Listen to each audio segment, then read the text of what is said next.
on the OCU Athletics Update, we're talking to Superstar Athlete of the Week, Danielle Robison, a junior volleyball player from Dallas. She is this week's Libero of the Week in the Sooner Athletic Conference. And Danielle, the last 2 years you were the team's setter. Talk about the transition from setter to Libero. Yes, well, this year coming into season, I had no idea I would be Libero. I've never played that position in my life.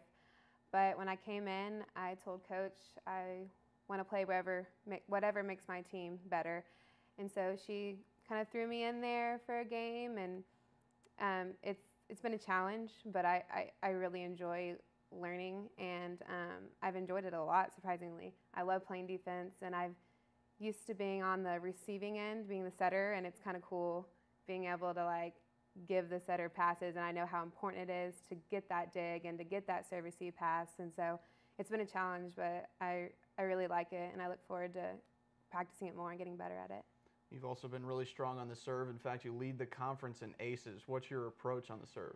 Well, earlier in my volleyball career, I was actually a middle and outside, believe it or not, when I was taller than most of my friends.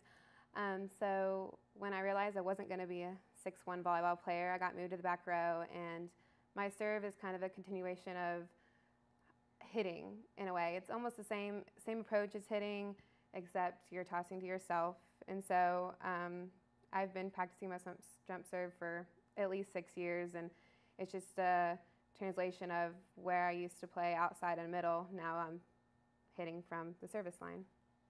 A few weeks ago, you had the 10th 30 dig performance in OCU history against McPherson. What went into that performance? Yes, that is the weekend that I twisted my ankle. I came down on a serve and warm-up, and I landed straight in a ball. And I set out a game, which was really weird because I've never had to sit out a game. I don't like to sit there and watch my team. I like to help. And I remember our athletic trainer, Cody, telling me, you can be worthless and sit on the bench, or you can get out there and help your team. And so I just sucked it up, and I thought, if I'm going to be out there, I'm going to give it 100%. I'm not going to just use being hurt as an excuse. And so I tried as hard as I possibly could to make up for my injury, and that was the result. So. What's your major at OCU? Early childhood and elementary education. And so your career goals are obvious. Yes, I would like to graduate, go teach for a couple of years, and then get my master's in special ed. I'd like to be a special ed teacher. Everyone that knows me knows that I adore children, and what better way to spend my life than working with them. So I find a lot of joy in it.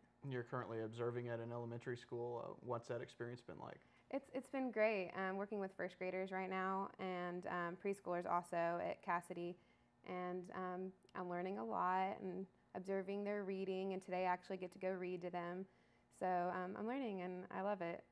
It's great. Can you share something about yourself that people may not necessarily know? Well, in the free time, I'm a true pinner. I absolutely love doing crafts. All my friends that know me know that I love making things for them, and I'm a huge scrapbooker, so I'm really crafty whenever I have a minute off.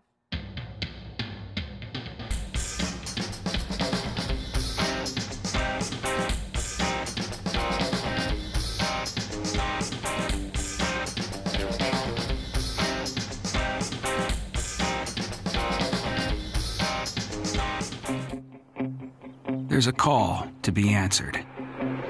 The spirit of competition is still alive inside. The desire still drives. The phrase student athlete has a great ring to it. Lasting friendships are ready to be made. You just want to keep playing. Game on. Learn more at naia.org.